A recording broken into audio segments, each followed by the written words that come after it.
Mucho gusto. Buenos días a todas. Bueno, yo soy Paulo, soy brasileño, entonces ustedes van a tener que contar con mi portuñol. A veces pienso que hablo español, pero estoy hablando portuñol. Entonces, por favor, me entiendan y me perdonen. Como español es una lengua después de portugués e inglés y muy similar a mi idioma, es más difícil de hablar fluidamente. Bueno, yo soy, como dice, soy de Brasil. Vivo mitad de mi tiempo en Brasil y mitad de mi tiempo viajando por la América Latina y por el mundo por cuenta de la comunión anglicana. Yo quería empezar mi conversación con una cita de Rubén Alves, que quizás muchos de ustedes conocen, un teólogo, psicanalista, educador presbiteriano, muy importante para la teología latinoamericana y brasileña. Él dice que en una de sus obras que los débiles y los pobres esperan al Mesías, el que trayendo el reino de Dios redime el cuerpo de los hombres que gimen. Bueno, ella no era muy de lenguaje inclusiva, entonces disculpe el hombre acá. De los hombres que gimen, hacer vibrar la melodía que surge de sus cuerpos, la nostalgia de su amor y la fragilidad de su poder, es proclamar la esperanza de que, de alguna forma inexplicable, un Mesías vendrá. Mesías, el poder del amor en una persona, bienaventuranza de todas las que esperan. Entonces, una parte de mi acercamiento al texto de la viuda tiene algunas razones. Una es que en la comunión anglicana tenemos un proyecto que se desarrolla en diferentes partes del mundo llamado Asset-Based Church Development. Es desarrollo comunitario basado en los recursos locales, los recursos propios. Y este texto de la viuda me llamó muy atención porque en este proyecto es un texto pivotal, es un texto estructurante de toda la conversación con las comunidades, utilizar la Biblia con las comunidades, utilizar los estudios bíblicos sobre este texto y otros para ayudar a las comunidades a se desarrollar.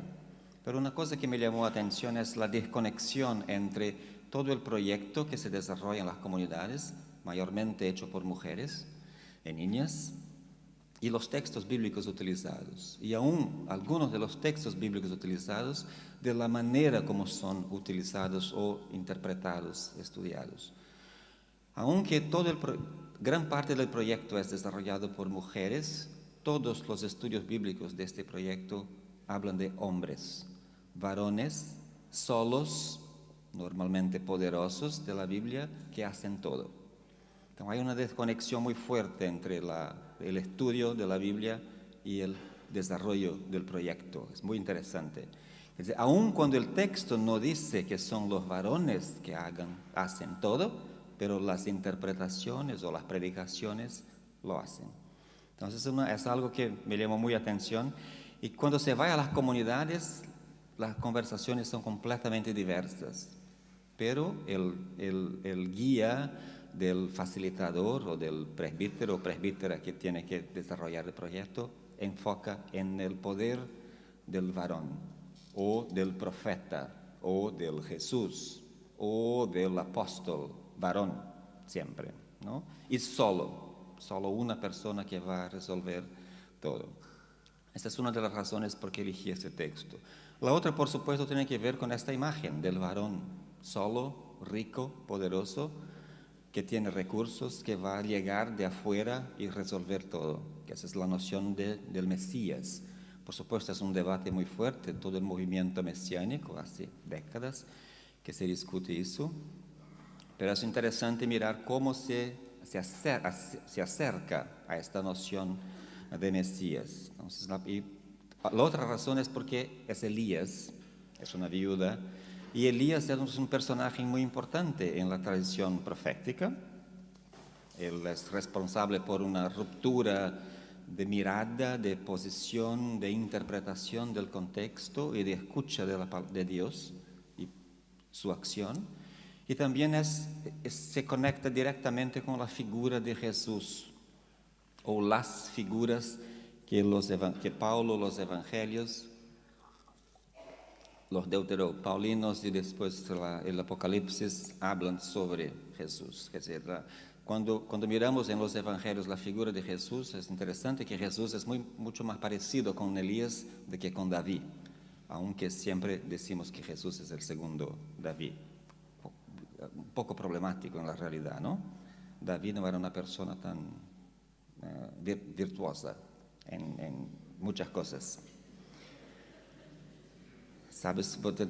Hay una canción, ¿no?, que creo que conocen, que dice: cuando el Espíritu de Dios se mueve en mí, yo hago cosas como el rey David, ¿no? Yo pulo como el rey David, yo danzo bailo como el rey David, yo hago muchas cosas como el rey David. Yo siempre me pregunto, ¿por qué no siguen cantando si David es tan importante, no?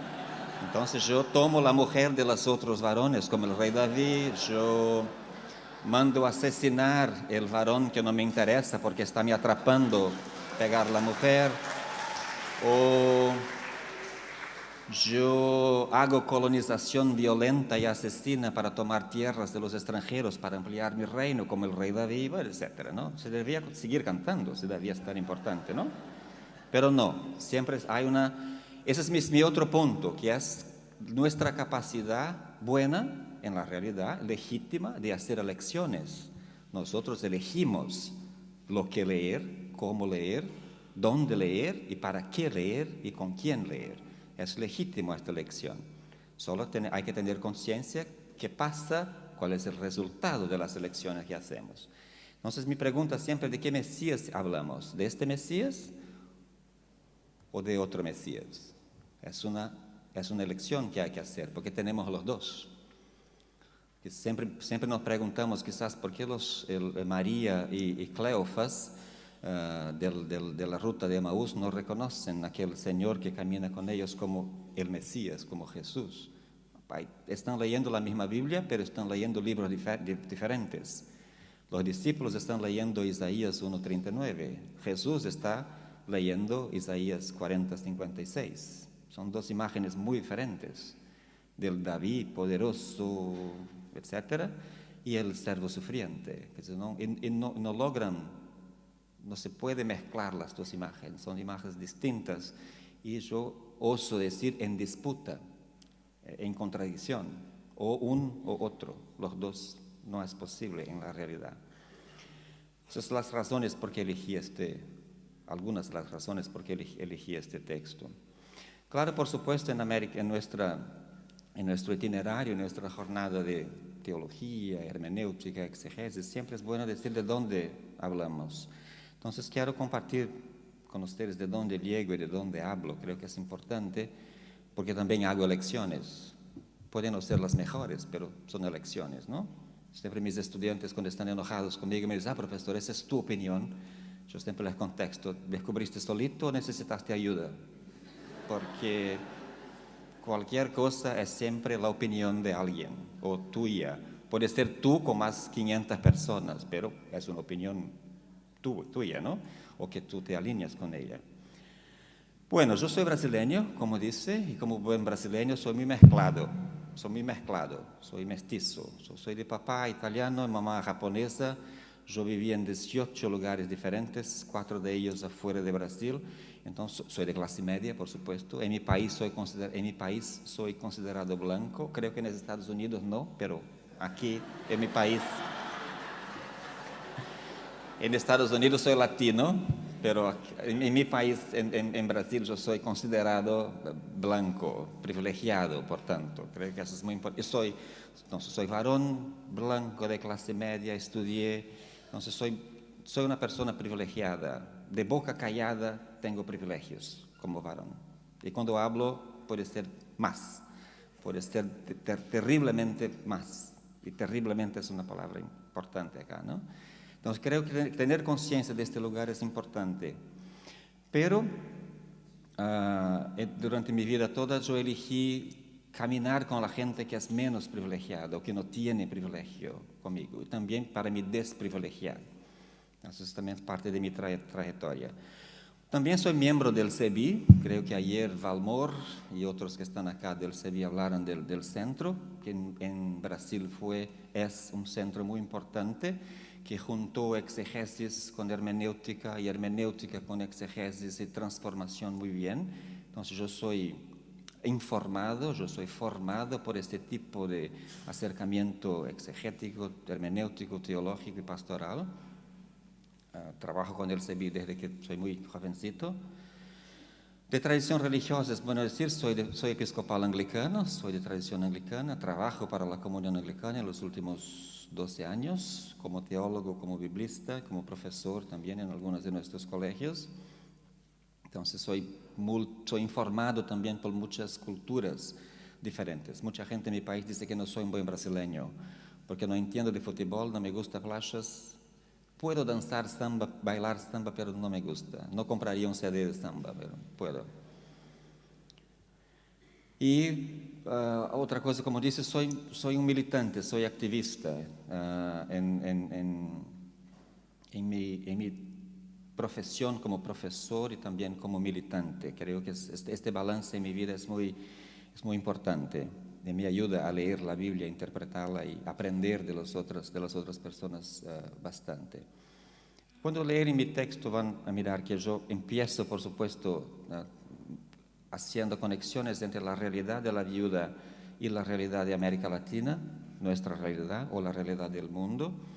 El texto de la viuda es muy informativo sobre el contexto por donde se pasa.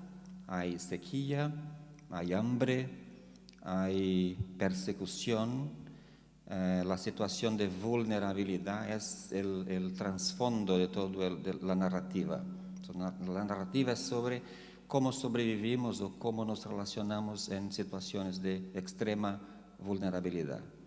Y es interesante que el texto pone las dos personas en situación de extrema vulnerabilidad. El profeta Elías, el todopoderoso, grandioso profeta, no es tanto aquí en este texto.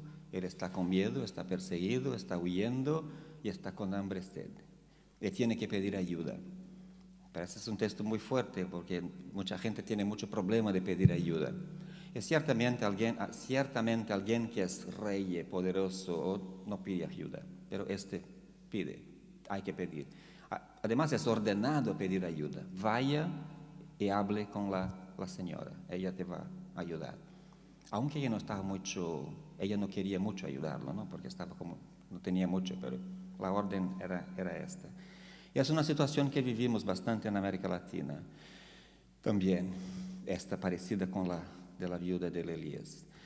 En mi país yo casi estoy con vergüenza, pero en mi país es importante decir, creo que como en los Estados Unidos o en Filipinas o en otras partes vivimos un tiempo oscuro, vivimos un tiempo de miedo, de incertidumbres, ¿no?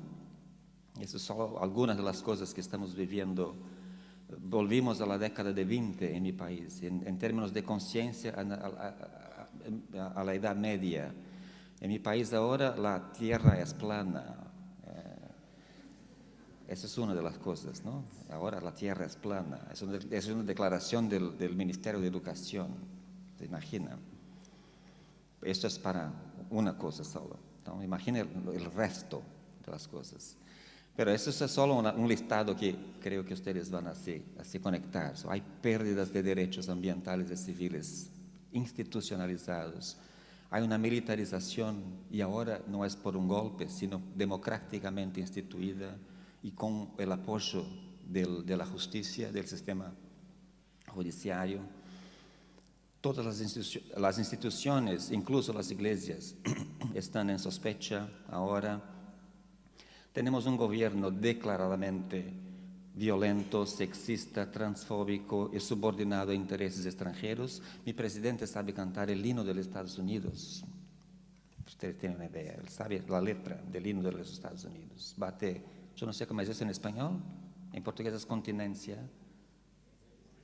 La veña, hace la veña para para la bandera de otros países, especialmente de Trump. Tenemos una agenda clara de privilegiamiento de la sociedad. Nuestro gobierno gobierna para 5% de la población en mi país. Hay un desprecio declarado, público, para las personas empobrecidas y por los recursos naturales. Brasil está siendo vendido. Y hay un discurso, yo no puse aquí, pero hay un discurso de apoyo de parte significativa de la familia cristiana.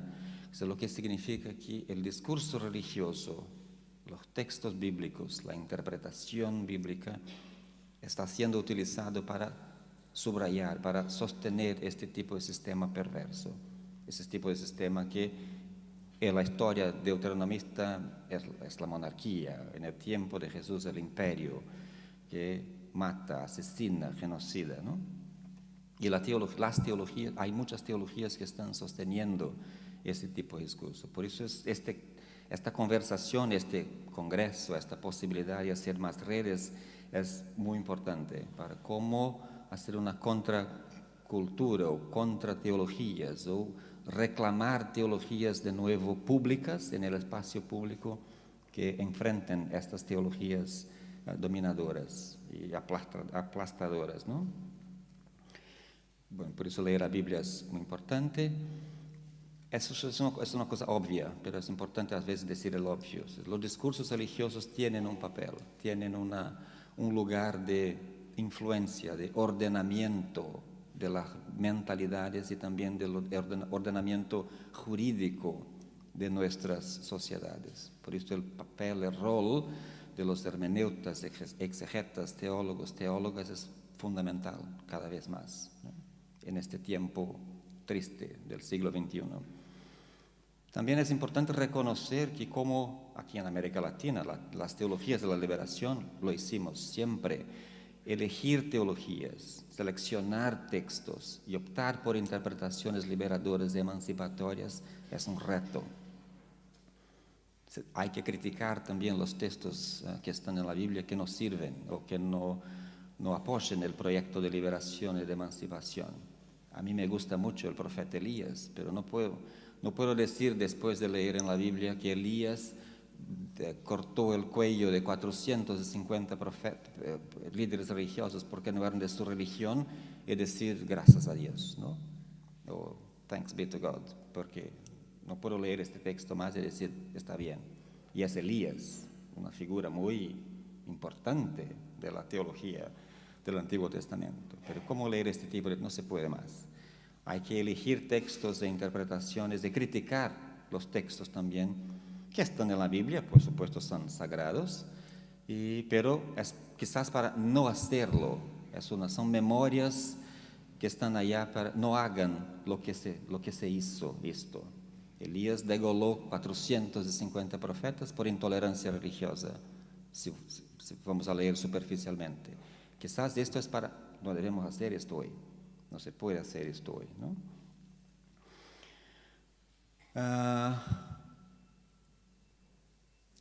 Este texto, entonces, es mi acercamiento, es una tentativa de decir que, bueno, la vulnerabilidad, el espacio de vulnerabilidad, la situación de vulnerabilidad en esta narración es un proceso que transforma. No es ni negativo o positivo, sino es lo que es, y es parte de un proceso que se transforma. Hay que asumir esto, no simplemente combatir o negar o decir que no. La narración está diciendo que hay que estar en este proceso para que la transformación pueda ocurrir. Y toda la gente, incluso el contexto, es parte de este proceso. Y creo que debemos a veces enfrentar nuestros estereotipos de acercamiento y nuestras dualidades y nuestras a veces pensamiento positivista, ¿no? En este texto tenemos un varón, una mujer, riqueza y pobreza, fortaleza y vulnerabilidad, esperanza y desesperación. Y mucha gente va a decir la columna de la izquierda es mejor de que la columna de la derecha. O nuestro objetivo es la columna de la izquierda, no la columna de la derecha. O muchos discursos van a subrayar lo que está a la izquierda y no lo que está a la derecha. Esta valoración demasiada del varón solo, poderoso, miraculoso, es casi perversa en nuestro acercamiento bíblico-teológico, en interpretaciones supuestamente transformadoras, ¿no? Pero mi argumento es que todos estos 8 elementos están allá y tienen que ser tomados en conjunto, y ellos son parte del proceso de transformación o de cambio de una situación de pobreza, vulnerabilidad, hambre, sed, persecución en el otro momento más positivo, si podemos decir así. Bueno, mirando el texto como está, tenemos también cosas muy obvias. Estamos en Sarepta, estamos fuera del territorio originario de Elías, en el noroeste de la región. Puede ser una ciudad de trabajadoras y trabajadores. Sarepta puede ser casa de harina o refinería. Mucha gente, muchos trabajadores están allá. Por supuesto, hay una crisis, la gente está con hambre, no hay más, no hay trabajo, no hay producción, no hay lo que hacer. Hay una sequía, hay hambre, hay depresión, la desesperación está extrema. Todas sufren, la mujer, el niño, el profeta y la tierra. Hay un sufrimiento que es colectivo allá. Y es bueno, obviamente, lembrar que estamos bajo un sistema que es el sistema de la monarquía. Es un sistema donde hay un rey y una reina. Reina. ¿Es así en español, no? Una reina. So, Acab y Jezabel, ellos están arriba. Y sus títulos son reyes. Quiero subrayar esto porque normalmente llamamos a Jesús de rey. Yo encuentro esto un poco problemático en términos de imaginarios, imagéticos, ¿no? Entonces, leyendo este texto con gente, con las mujeres o con gente de las comunidades con quien trabajo, descubrimos que es, por supuesto, este contexto es un contexto obvio de revelación. Es un contexto también, es una narrativa de educación para enfrentar la desigualdad y los resultados de la desigualdad. No basta simplemente enfrentar los resultados, no basta decir que la mujer ahora tiene comida en abundancia, el niño tiene comida en abundancia, el profeta no es más perseguido. Esto no es suficiente. Esos son los resultados de la desigualdad, los resultados de la monarquía, de la institución. Hay que enfrentar la desigualdad, hay que enfrentar el imperio, la monarquía, la estructura ella misma, ¿no? Y nosotros que somos las personas de la palabra, las personas del discurso, tenemos que saber dónde estamos y cómo estamos hablando para enfrentar esto. Ese es el reto que a mí me pasa siempre. Y el proceso de interpretación de este texto siempre es a partir o desde lo que falta, desde el sufrimiento. ¿Mi español está suficiente? Ok, está bien. Gracias. Bueno, de nuevo volviendo a la figura de los varones, ¿no? En las lecturas más comunes de predicaciones sobre este texto, estudiosas, estudiosos, predicadoras, predicadores, siempre se han centrado en la figura del profeta, el varón, como aquel que tiene poder y como el que lleva la voz de Dios para criticar, denunciar, llamar la atención a las personas individualmente, así como al sistema monárquico. A pesar de que el texto presenta la realidad de la necesidad y vulnerabilidad, el hombre, el varón profeta, normalmente se convierte en el centro de atención y en el conductor principal de la voluntad de Dios. Este texto fue utilizado muchas veces para decir, escuche el hombre de Dios.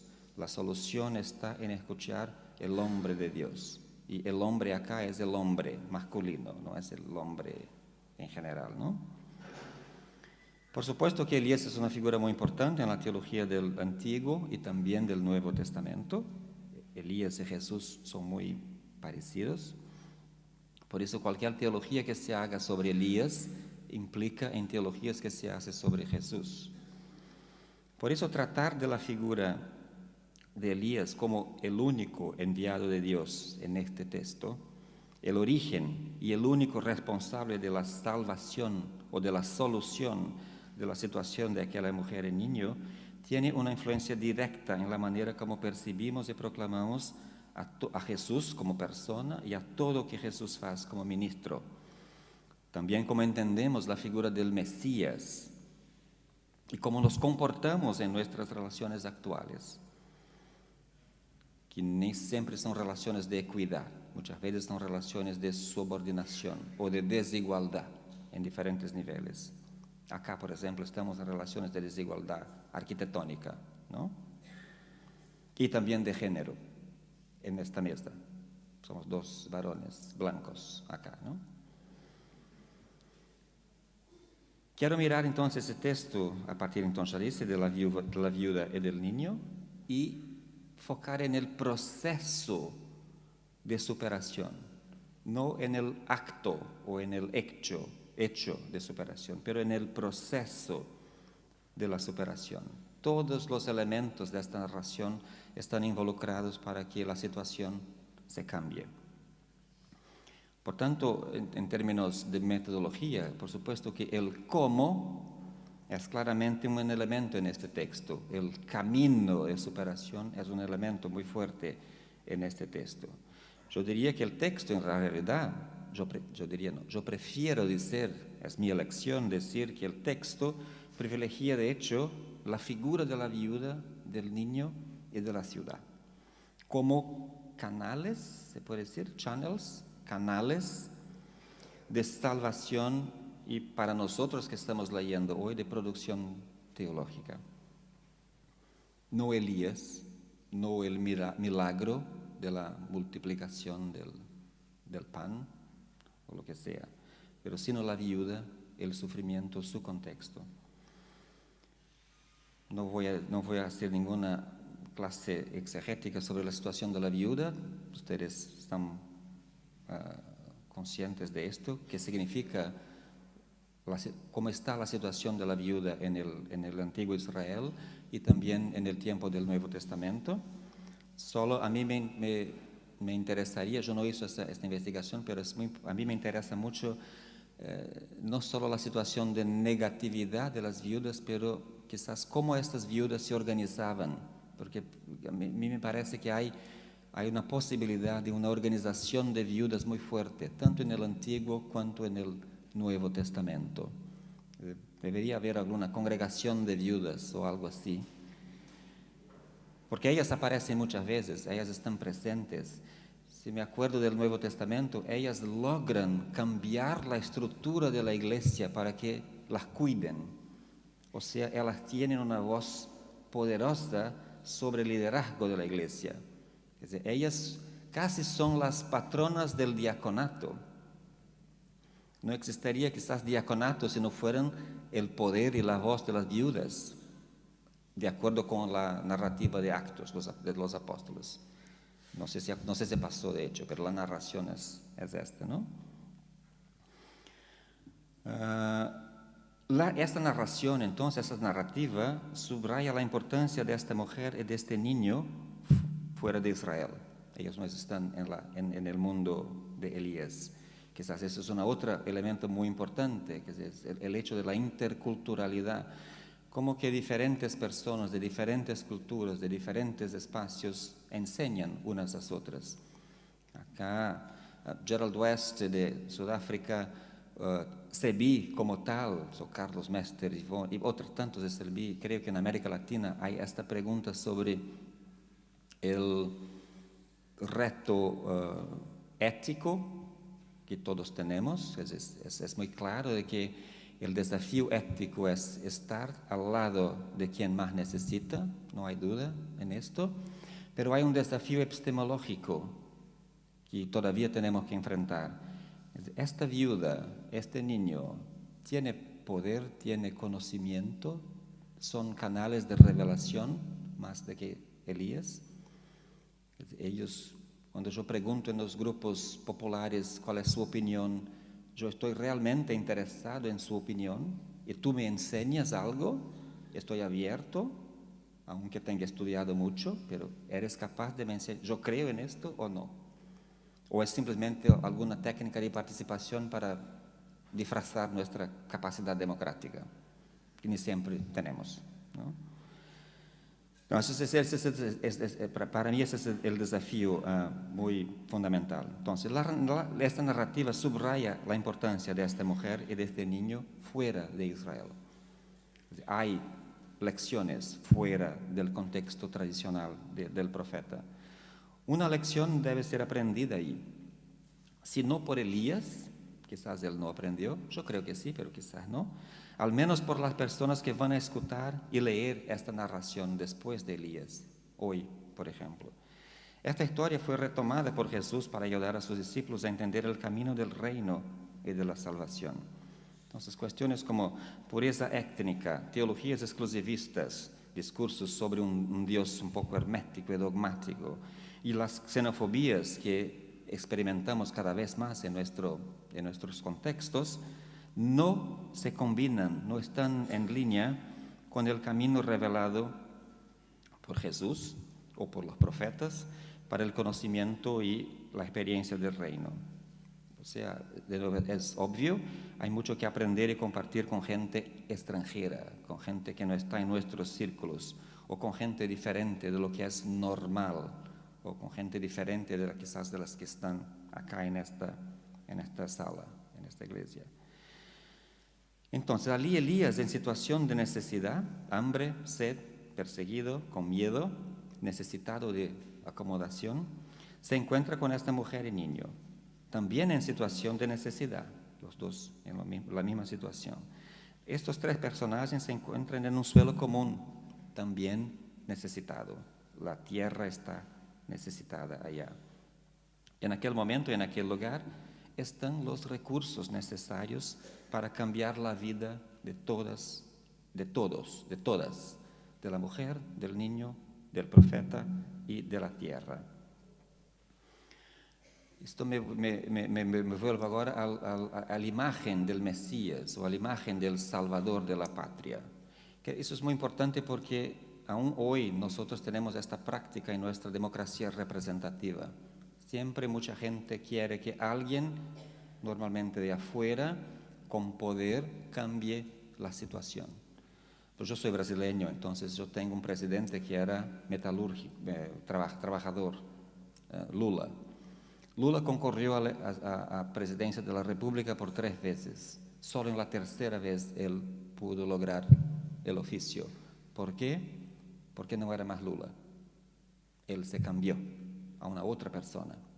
Él se adaptó o adaptaron él al sistema de vestimenta, de los dientes, de apariencia, de dicción, de comportamiento. Entonces hubo un proceso de adaptación. Entonces se logró, disculpe si mis compañeros y compañeras brasileños no están de acuerdo conmigo, está bien, pero eso es como percibo las cosas. Y todavía pensábamos que Lula o una persona iba a cambiar todo. Fue lo mismo en la segunda vez, fue lo mismo en la tercera vez con Dilma, ahora con Temer y con el otro, por supuesto que no, pero... O sea, las teorías de cambio, las teorías de Theory of Change, teorías de cambio, las teorías de cambio cambiaron bastante desde los 70, 80 a los 90 y ahora, ¿no? Entonces, eso es algo que hay que llamar nuestra atención, porque en el pasado, y yo creo que en esta narración, o en la experiencia del Éxodo, por ejemplo, que escuchamos a poco, lo que cambia es el proceso de organización de la gente, donde hay muchas actoras, personas participando. No es una persona, un acto, un hecho, un evento, no, es un proceso muy largo. Organizar la gente cambia. Pero en los años 90 eso se cambió. Eso se cambió para ocupar el espacio institucional. Ocupar el espacio institucional cambia la sociedad. Esto cambió la manera también como muchos como muchos de nosotros, nosotras, hacemos nuestro trabajo de teólogos, exegetas o hermeneutas, ¿no? Nuestra historia colonialista, como también pasó en las historias bíblicas, forjó el pensamiento de que alguien de afuera, normalmente poderoso y varón, viene a salvar o resolver su problema. Y creó una cultura de victimización muy fuerte en las personas en situación de vulnerabilidad. Las personas en situación de vulnerabilidad realmente creen que alguien que no está en su situación puede ayudarla solamente. La gente que está en su situación no puede. No, los recursos están siempre afuera, con la gente que tiene más poder. Un determinado discurso religioso, entonces, una determinada teología o teologías, acompañando la colonización, obviamente, garantizó que hubiera un reconocimiento de culpa en las víctimas. Ustedes tienen que salir, están en la situación por su culpa, es su responsabilidad, o no hicieron suficiente. Es una retribución divina del mal comportamiento, del pecado, de la no conversión, etc. Este discurso conocemos. Nuestras historias están marcadas por un constante desconocimiento y devalorización del conocimiento local, de la ciencia local y de los recursos que ya existen en los locales, en nosotros mismos y en las comunidades con quien trabajamos. Es muy interesante, mucha gente cuando se va a mirar, aún los textos donde Jesús dice que Él no hizo nada, la gente predica, Él hizo todo. Aunque en el texto, literalmente, si quisiéramos ser fundamentalistas, Él dice que no hizo esto, fue usted que hizo, pero la gente se va a decir, no, Jesús hizo. Aunque Él quiera desaparecer, mucha gente no lo deja, ¿no?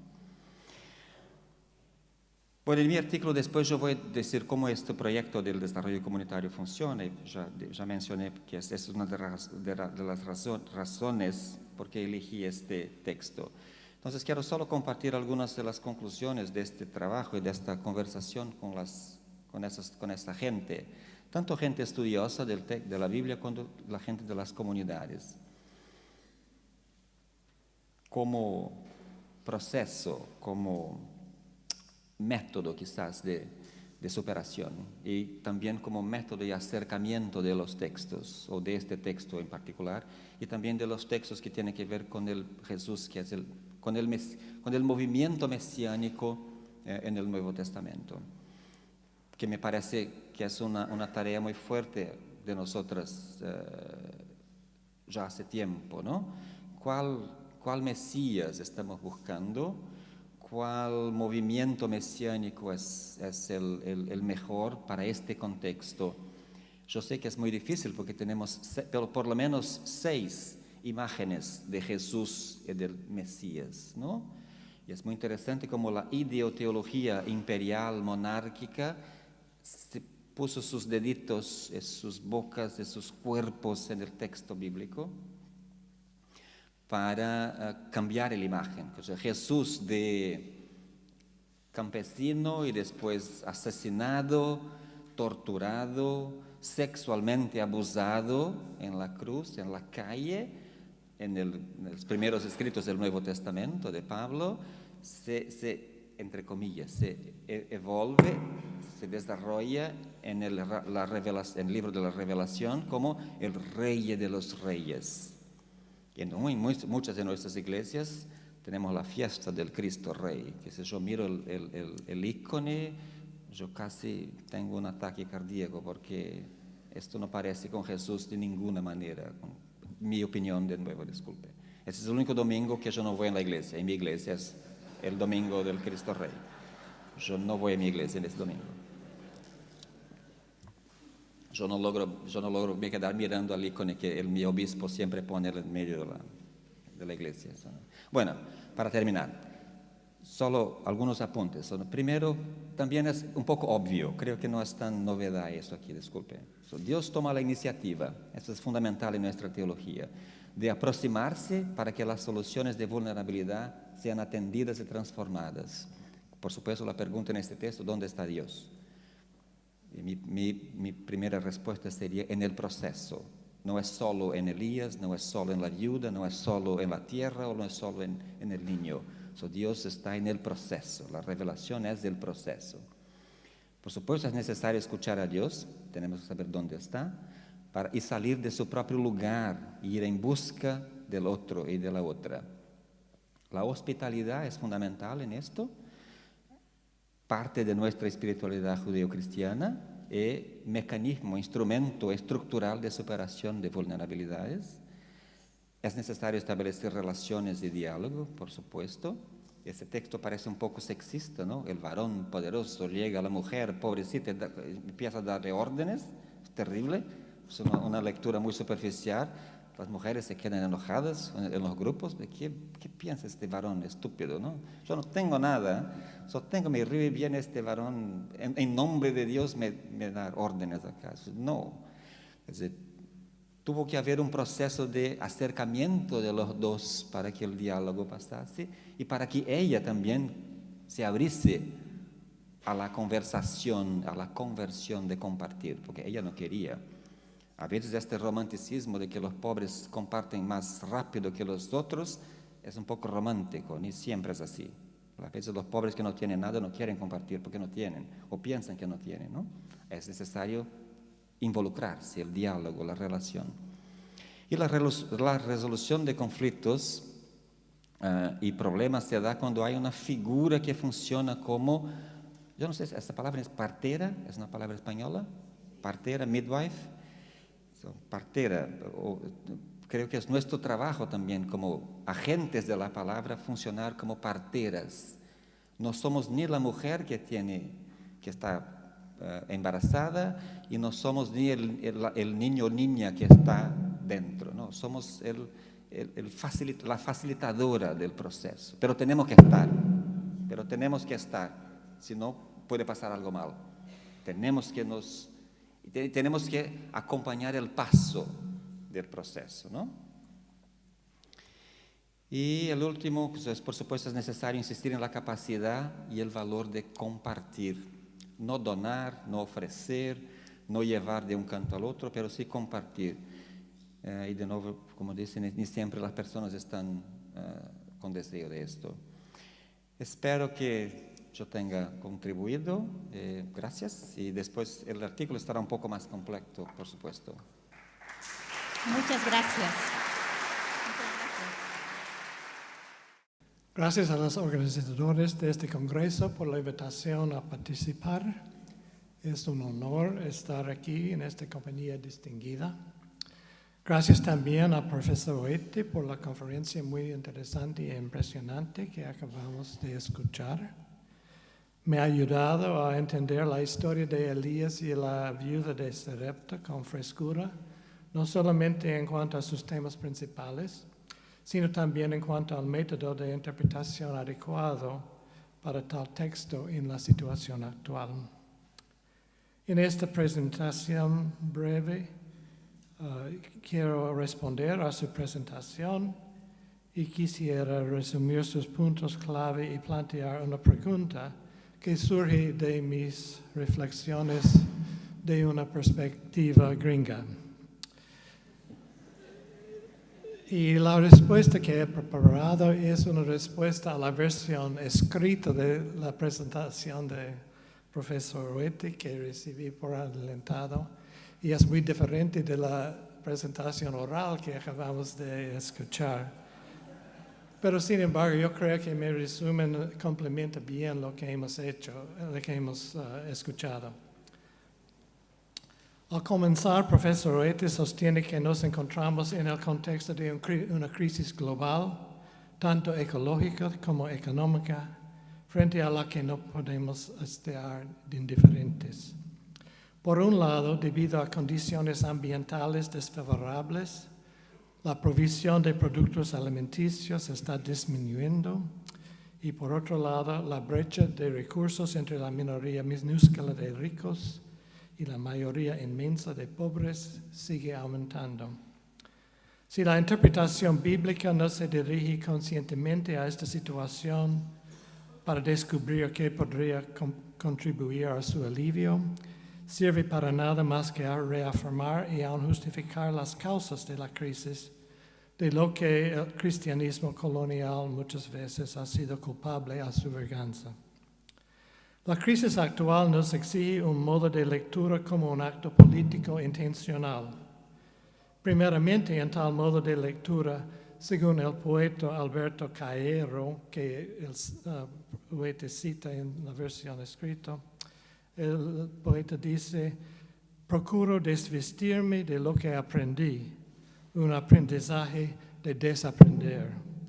En otras palabras, tenemos que leer siendo plenamente conscientes de las presuposiciones que tenemos y traemos al texto, listos para dejarlos atrás y ansiosos por descubrir otras posibilidades en el proceso de interpretación. Leamos con mentes y corazones abiertos a todos los aspectos de la vida humana que nos enfrentan en el texto. Una diversidad de voces, de relaciones personales, de situaciones sociales, de ideologías, etc. Invitamos al texto que enlace con y capte los aspectos correspondientes de nuestra vida, llamándonos a acción liberadora. Durante todo el proceso de interpretación, nos damos cuenta de que nuestra impresión resultante del texto, aunque sea más adecuada que nuestra irreflexiva impresión inicial, es inevitablemente parcial y tendenciosa. Es un proceso que se renueva con resultados variados cada vez que leamos el texto. Este modo de lectura no es la propiedad de un solo lector ni de los peritos, sino de la comunidad de los fieles. El papel del intérprete pastoral no es leer en nombre de la comunidad, sino leer con la comunidad. Y la acción a la que el texto llama la palabra acción no es la acción del intérprete mismo, sino la acción de la comunidad. En este sentido, es acción política. En cuanto a la historia de Elías y la viuda de Sarepta, lo primero que hace Huete es una acción de desaprendizaje. Es cuestionar la centralidad de Elías en la interpretación convencional. Normalmente el foco de la interpretación es el profeta como el agente divinamente designado por Dios. La salvación es algo que Él trae de afuera y algo que depende mayormente de Él, de modo que brinda a las otras personas esencialmente pasivos. La crítica de esta suposición y sus efectos engañosos le abre la oportunidad de fijarse en otros aspectos del texto, aspectos destacados, pero normalmente no notados. Estos incluyen: 1. La viuda y su hijo son protagonistas en la historia, y la resolución de la narración depende tanto de la acción de ellos como la acción del profeta. 2. Dios envía al profeta a una familia extranjera para manifestar su poder creador, y por eso la salvación viene tanto de los otros extranjeros como de los israelitas. 3. La complicación en la narración es la necesidad que los tres personajes tienen en común, tanto el profeta como la viuda y su hijo. Los tres se dan cuenta de que se necesitan unos a otros. Y 4, es el compartir y el tomar acción cooperativa lo que hace posible que los recursos abundantes de la creación sean disponibles. Los puntos clave que salen de esta conversación con el texto incluyen los siguientes. 1. Dios toma la iniciativa de acercarse para que situaciones de vulnerabilidad sean atendidas y transformadas. En este caso, una situación de hambre y desesperación. 2. La iniciativa de Dios se manifiesta tanto entre los otros como entre su propio pueblo. 3. Es necesario establecer relaciones con diálogo para que todos puedan escuchar unos a otros y a Dios. Y 4, compartir los pocos recursos que hay es la acción colaborativa rudimentaria que abre la capacidad de productividad sostenible. La palabra acción rendida por la interpretación de Huete es una estrategia concreta para aliviar algunas comunidades amenazadas por pobreza y hambre. Un aspecto de la conferencia del profesor Huete que me llama la atención es que él hace su lectura de la historia de Elías y la viuda en el contexto del tipo de acción comunitaria a la que el texto nos llama. Las comunidades que participan en el programa de la Iglesia Anglicana que Huete menciona están demostrando pragmáticamente en sus proyectos colectivos su interpretación de esta historia. Huete nos da un ejemplo muy impresionante de la integración de teoría y praxis, y esto da peso considerable a sus conclusiones. En la presentación del profesor Huete hay mucho que afirmar, tanto en cuanto a su metodología como en cuanto a su exégesis. Mi pregunta principal tiene que ver no con lo que él hace, sino con lo que él no hace. Introduzco la pregunta con una referencia al método interpretativo de Paul Ricoeur, filósofo francés, que se usa en algunos seminarios y universidades en los Estados Unidos, no solamente en clases de estudios bíblicos, sino en clases de estudios literarios también. Ricoeur describe el proceso interpretativo como un viaje por tres mundos: el mundo delante del texto, el mundo del texto y el mundo detrás del texto, terminando con un regreso al mundo delante del texto. El mundo delante del texto es la situación en que el intérprete se ve al leer el texto la primera vez, con todas las preocupaciones y suposiciones que él aporta al texto. En esta etapa, el intérprete trata de concientizarse de los factores perjudiciales afectando su impresión inicial del texto. Al entrar en el mundo del texto, el lector analiza con más cuidado los aspectos destacados del texto para accesar y modificar su impresión inicial a la luz de lo que el texto verdaderamente dice, algo parecido al desaprendizaje mencionado por el poeta. En el mundo detrás del texto, el intérprete considera la ubicación histórica del texto, quién fue el escritor y qué fue su punto de vista, a qué situación social fue la obra dirigida y qué fue la meta retórica, qué eventos influyeron en la composición, etc. Después de pasar por estos tres mundos, el intérprete puede regresar al mundo delante del texto con un concepto más claro de cómo el texto relaciona con los aspectos de su vida actual.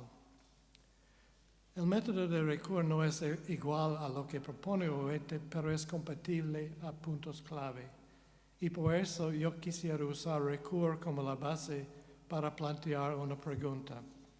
En términos de Ricoeur, Huete ha tratado muy bien el texto delante del texto, el mundo del texto y el mundo del texto, pero no ha entrado en el mundo detrás del texto. No da mucha consideración a cuestiones históricas. No estoy hablando de la cuestión de si la historia de Elías y la viuda es una historia objetiva que se atiene a los hechos. Es evidentemente una leyenda profética y la investigación de los orígenes de tales leyendas muy pronto llega al punto de rendimientos decrecientes. Me refiero a la cuestión historiográfica. ¿Por qué incluyó el historiador deuteronomista esta historia en su narración de los orígenes del reino de Israel? ¿Qué función tiene este episodio en el programa general del historiador? Hoy en día en los Estados Unidos, donde la disciplina de estudios bíblicos es muy fragmentada, hay biblicitas que dicen que plantear tales preguntas no vale la pena. Dicen que la crítica histórica no sirve la causa de interpretación liberadora porque implica que el texto pertenece al pasado más que al presente, robando al texto su inmediatez. No sé si el profesor Huete es de esta línea o si la falta de intención a lo histórico en su presentación está debida solamente a los límites de tiempo en un contexto como la conferencia presente. Uno no puede hacer todo en 50 minutos. En cualquier caso, yo quisiera sugerir que aunque la crítica histórica sí ha ido practicado a veces como si fuera un fin en sí, no es necesariamente así, y que la crítica histórica puede complementar la interpretación liberadora. El programa general del historiador deuteronomista incluye una exploración de las ambigüedades políticas y teológicas de la historia nacional de Judá y Israel. En cuanto a los orígenes de Israel, por ejemplo, la separación de la dinastía davídica y la fundación de una monarquía alternativa, por un lado, representó una crítica legítima de los abusos tiránicos del régimen salomónico. Pero por otro lado, los fundadores del Reino del Norte usaron la ideología idólatra del culto de los toros dorados para legitimarse. La narración del origen de Israel es intercalada y a veces entretejida con los episodios en los que figura Elías, y el personaje del profeta manifiesta la misma ambigüedad que la narración en general. Por un lado, Elías es el ejemplar heroico de fidelidad a Yahvé, pero por otro lado, su celo religioso fanático, evidente principalmente en su conflicto con el rey Ahab, fomenta la inestabilidad dinástica, el defecto trágico que plagaba toda la historia del Reino del Norte. La historia de Elías y la viuda es una parte integral de la sección de la historia deuteronomista que tiene que ver con los orígenes de Israel en todas sus contradicciones y ambigüedades. Es un momento de calma cuando Elías se retira temporalmente de los eventos tumultuosos en los que él sigue involucrándose. Tomar en cuenta este hecho no hace necesarios ningunos cambios en la interpretación del profesor Huete, pero contextualiza su interpretación de modo que añade otra dimensión. El historiador deuteronomista se dirige a la comunidad de exiliados, dándoles una memoria utilizable de su pasado. Esta memoria puede equiparlos para lograr vivir como una minoría marginalizada y oprimida dentro de una sociedad ajena. Esta versión de la memoria social de los exiliados reconoce que su pasado es una historia de infidelidad constante, desde el inicio hasta el fin, pero a la vez sostiene que hay aislados momentos reveladores que muestran patrones de fidelidad que se pueden repetir. La historia de Elías y la viuda de Sarepta es tal momento.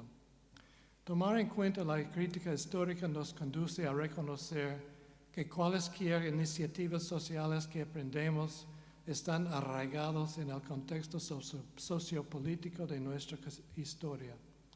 En el caso de Elías y la viuda, la crítica histórica nos recuerda que nuestro contexto sociopolítico muchas veces consiste en fuerzas ambiguas y contradictorias, en las que nosotros mismos están implicados, como la crisis ecológica y económica en la que nos encontramos actualmente. A pesar de todo, no perdimos las esperanzas porque, como aprendemos de Elías, la viuda y su hijo, Dios nos da oportunidades de aprender con los más vulnerables, cómo nos necesitamos unos a otros, cómo ser hospitalarios a los otros y cómo compartir los pocos recursos que hay para abrir la capacidad de productividad sostenible. Gracias por su atención.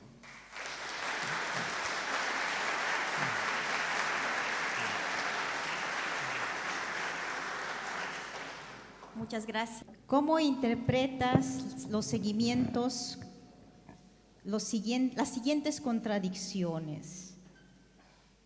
En Elías, y a causas de seca y por tanto de forma y de mayor vulnerabilidad, la viuda de Sarepta o el poder de Elías está en portugués, vota contra él mismo para sobrevivir. Poderoso Elías depende. Yo le paso el... Okay. Ok, ¿cómo interpretas las siguientes contradicciones? En primer Reyes, Elías es la causa de la sequía y por lo tanto del hambre y de mayor vulnerabilidad de la viuda de Sarepta. El poder de Elías se vuelve contra él mismo. Para sobrevivir, el poderoso Elías depende de la fraqueza de la viuda. ¿Cómo interpretas estas contradicciones? Disculpa, ya iba a hablar inglés aquí, perdón. Bueno, primero yo quería solo reconocer que la observación del profesor Michael es correcta. Yo soy bastante un poco geek, nerd, entonces esto de detrás del texto me encanta demasiado y me tomé muchas páginas haciendo esto y cuando era para enviar se iba a quedar muy, muy largo y yo hice algo malo que es yo estoy asumiendo que nosotros gustamos demasiado de histórico crítico método, entonces estaría bien no hacerlo en el texto o en la presentación. Si yo asumí equivocadamente, pido disculpas, yo puedo volver a mi artículo escrito de esto después, pero gracias. De hecho, es algo que yo deliberadamente no lo incluí ni en mi presentación, tampoco en el texto, pero creo que es muy importante esta crítica a la historia deuteronomista y la estructura del libro de Samuel Reyes en términos de desarrollo de la crítica a la monarquía, porque es muy importante el desarrollo de la crítica al imperio en el Nuevo Testamento y el desarrollo a la crítica al colonialismo y al neocolonialismo que estamos viviendo. Sobre Elías, el poder, la primera cosa, yo no creo que Elías es, mi acercamiento a Elías es, yo no creo, yo nunca digo que Elías es poderoso. Elías es un vehículo, es un proxy, ese es el mecanismo de Dios. El poder es de Dios. Y el poder de Dios se revela en el contexto, o en la narración, en la historia. Entonces, yo no sé lo que pasó, yo no estaba allá y no me interesa tampoco lo que si pasó, si no pasó, cómo pasó. Entonces, mi acercamiento es de la narrativa. Entonces, mi decisión de acercarme a mi narrativa es esta. Primero, yo no creo que Elías es poderoso. Ese es un atributo peligroso, creo, en términos de teología, decir esto y designar personas con este título, poderoso, ¿no? Aun cuando decimos eso de Jesús, yo reconozco que es legítimo, pero es importante reconocer que es un poco peligroso en términos de imágenes y de impacto de lo que decimos. La otra cosa es, cómo yo no creo que Elías es tan poderoso, porque la narración dice que todos están en situación de desempoderamiento, todos están en una situación de necesidad, precisando de uno de otro, como lo que pasó, por ejemplo, con Jesús y la samaritana en el pozo de Jacob, ¿no? Los dos están necesitando de algo, y como también en el pozo de Jacob, quien tiene los recursos no es Jesús, no es el supuestamente poderoso varón milagroso, es la mujer samaritana, que es dueña del pozo, conoce el pozo, va al pozo, es su ciudad, tiene el baude, ella ofrece para tomar el agua. Entonces, yo no creo que sean contradicciones, eso es mi perspectiva. Y para mí es un texto muy educativo para los dos. Elías aprende, la viuda aprende, y por lo tanto los cuatro actores del texto cambian: la tierra, la viuda, el niño y Elías. La siguiente pregunta también para usted. ¿Cómo poder en conversación o usar el método histórico crítico y la lectura propuesta? Disculpe, de nuevo, perdón. Ok. Yo creo que yo no, como dice, deliberadamente yo retiré detrás del texto de mi presentación, porque quedaba muy largo. Yo soy hijo del método histórico crítico. En Brasil eso es muy importante, en muchos otros lugares, por supuesto. Y yo creo que la manera de poner en conversación es aceptar la diversidad de métodos. Yo entiendo que el método histórico crítico es muy estructurante, de décadas de conversaciones y de estudios, pero acho que como Agida dice ayer, hay otros métodos y son muy importantes valorarlos en la misma mesa y retirar la desigualdad de ellos y la valoración de ellos. So, el método histórico crítico es uno. Yo no creo que es el primero, el mejor, el más bonito, etc. No, es uno que necesita dialogar con otros métodos para también se enriquecer, porque también el método crítico necesita aprender cosas, ¿no? Nosotros que somos educados en este método tenemos que desaprender algunas cosas para aprender de otras posibilidades. Por eso yo no creo que es difícil poner en conversación. La cuestión de la conversación es cuando yo no tengo certeza. Esta frase, ¿no? Yo tengo certeza, es la manera que la clase media utiliza, porque somos muy polidos, de decir cállate, eres burro. ¿Cómo no podemos decir eso para la gente? Decimos, yo tengo certeza. Entonces, cuando yo digo, yo tengo certeza, no existe diálogo más. Yo no estoy dispuesto a dialogar. Yo no estoy dispuesto a desaprender para aprender algo. Entonces, es una vocación personal, creo, de conversar, de dialogar. Casi una ascesis espiritual, creo. Toda interpretación se hace en un contexto. Quien guía este proceso de hacer teología a partir del texto bíblico para responder, ¿dónde está Dios que libera de las esclavitudes? ¿Por qué algunas teologías generan más víctimas y que personas protagonistas y libres? Para mí. Para usted también. Tengo para ambos. Okay. Para ambos. Sí.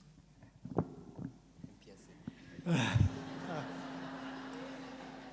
¿Dónde está Dios en la interpretación?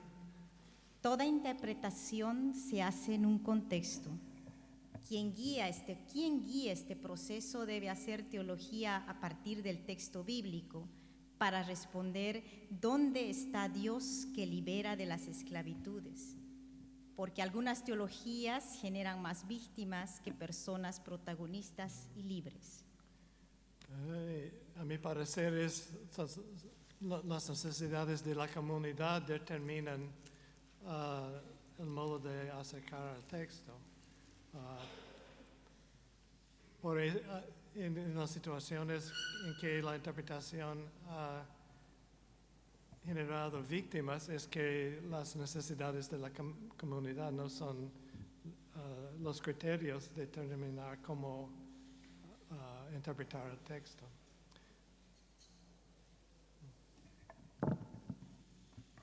Yo creo que uno de los criterios muy importantes encontramos en los primeros padres de la iglesia. So, la pregunta siempre en términos de labor teológica es cui bonos, ¿para quién sirve? ¿Para quién es buena? ¿Qué proyecto está ayudando cuando yo abro mi boca y digo algo o hago alguna exegesis o interpretaciones? ¿Por qué elegimos decir en el texto de las bodas de Caná, por ejemplo, cuando María habla con los servientes? Tenemos la palabra española para lo que está en griego, que es diáconos. ¿Por qué ¿por qué no elegimos traducir María habló con los diáconos? Pero decimos habló con los servientes. ¿A quién ayuda este tipo de interpretación? O cuando la mujer quiere ser apedrada, en el Evangelio de Juan también, me gusta el Evangelio de Juan, a pesar de la imagen de Jesús. Por el Evangelio de Juan hay cosas muy interesantes en términos de las traducciones. So, la mujer iba a ser apedrada y después Jesús dice, no, quien no tiene pecado, tire la primera piedra. Y salieron uno a uno a empezar por los más viejos. Tenemos la palabra española para lo que está en griego, que es presbíteros. ¿Por qué no se traduce así? Entonces, de nuevo es la elección. La elección está en todo. Hay teologías que producen víctimas, que producen genocidios, que producen exclusión deliberadamente, porque es una agenda. Es muy romántico decir que nadie tiene una agenda. Todos tenemos una agenda cuando decimos cosas, ¿no? Entonces la cuestión es ¿cuál es nuestra agenda? O cuando estamos haciendo cosas, ¿qué agenda tenemos? No existe Creo que eso ya se pasó. Ni los neutrones son neutros. O sea, no existe esto. O sea, toda la teología, en mi artículo yo cito Elizabeth Schurle Fiorenza, pero se puede citar miles de teólogas y teólogos. La teología o la exegesis o nadie es neutro. Hay una implicación. Y creo que es muy honesto de nosotros aceptar esto. Y es implicado, sí, es implicado. Y de aquí 10 años yo puedo cambiar. Yo tuve el honor de traducir en 2006, Valmor está por aquí, ¿dónde está Valmor? En 2006 en Goiânia, cuando nosotros en Brasil fundamos la Asociación Bíblica de Brasil, yo tuve el honor de traducir Gottwald y su texto. 30 años después de su libro que marcó generaciones, Las tribus de Yahvé, 30 años después él escribió un artículo diciendo, yo no escribiría esto de nuevo. Su visión romántica sobre el periodo de los jueces, 30 años después, dice, no, disculpe, no, había desigualdades, sexismo, violencia, etc. Entonces, teología son elecciones. Entonces, hay gente mala en el mundo, sin duda ninguna. Entonces, y hay cosas malas en nosotras también. La cuestión es cuando abro mi boca, ¿qué sale, no? Muchas gracias. Profesor Ueti, entiendo que su afirmación requiere de matices. No puedo estar de acuerdo con que hay textos que no deben seleccionarse. Primera Reyes 18, el Carmelo, tiene un valor de denuncia absolutamente necesario hoy contra las instituciones, grupos, personas religiosas que aniquilar o arrollar a quienes son diferentes. Estas actitudes llevan a la muerte y a la huida. Elías no vence, debe huir amenazado de muerte. El valor de denuncia de los textos es liberador. Debemos abordar los textos que no nos gustan. Por supuesto, yo estoy completamente de acuerdo. Hay que abordar los textos que no nos gustan, sin duda ninguna. Pero mi preocupación a veces, tenemos un amigo en Brasil, Wolfgang Gruen, una vez escribió un artículo, creo que 25 años atrás, cómo leer de manera liberadora los textos que no son liberadores. Yo me quedé yo era muy nuevo entonces y Gruen era tan famoso, yo no voy a decir nada, ¿no? Pero no, hay textos que no son liberadores, que no se puede salvarlos, pero están en la Biblia, son sagrados, entonces, están allá por un motivo. Hay que descubrir cuáles. Y sin duda ninguna, mi presentación, como cualquier otra, necesita de matices. Sin duda ninguna, yo soy gracias y sientan muy libres de me escribir y decir cómo mejorar o qué falta. Y yo necesito de ayuda así también para leer textos que no me gustan. Hay muchos textos que no me gustan, pero tengo que leerlo. Y yo soy muy conservador, yo vivo en una iglesia, cuando estoy en mi casa yo voy a la iglesia todo domingo. Las señoras que están a mi lado, los señores que están a mi lado, están ni ahí si yo soy profesor, si viajo, si no viajo, no. Tenemos estudio bíblico todos los miércoles en conjunto, tengo que me comunicar con ellos. Y ellos tienen textos que no me gustan, pero estoy allá, ni soy yo que estoy aquí coordino. Entonces, pero el desafío es cómo asumir nuestra agenda, si tenemos, de liberación. Entonces, hay que leer el texto de Tamar, que fue violada por su medio hermano. Hay que leer este texto, gracias. Pero en mi iglesia, creo que en el leccionario ecuménico, este texto no está en los domingos o en la semana para leer. Entonces, no tenemos que decir palabra de Dios. Amén. Ainda bien. Pero este texto está allá. ¿Cómo leerlo? ¿Por qué este texto está allá? ¿Qué educación hay allá? ¿Qué ex ducere? ¿Qué se puede sacar de ahí, ¿no? Para nosotros y nosotras? Y a veces a mí me pasa que es tener un límite. Hay cosas que yo no sé cómo lidiar y necesito de otra gente que me ayude, o que me critique, o que me diga cállate, o para decir otra cosa.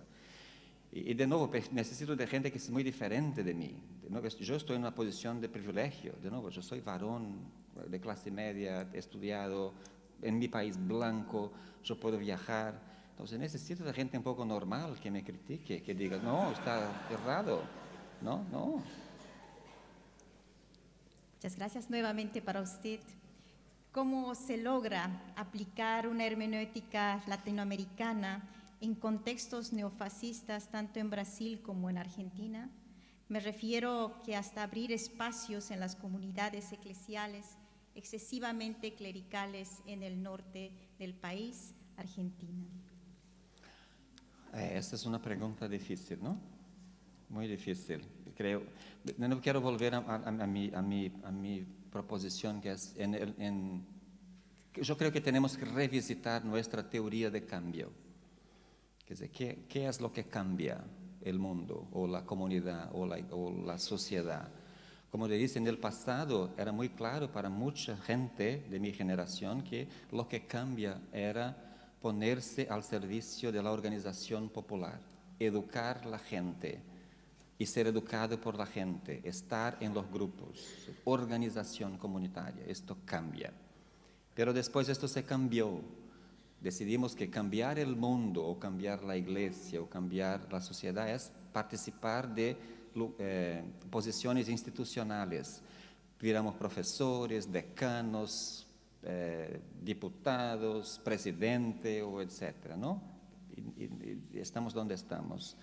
No, esta situación que, bueno, en mi país tenemos una frase que es así: ahora descubrimos que en la realidad las personas que estaban closet, ¿cómo se dice en español? No, the closet, they were in the closet. Armario, ¿se puede decir armario? Bueno, el portugués es armario.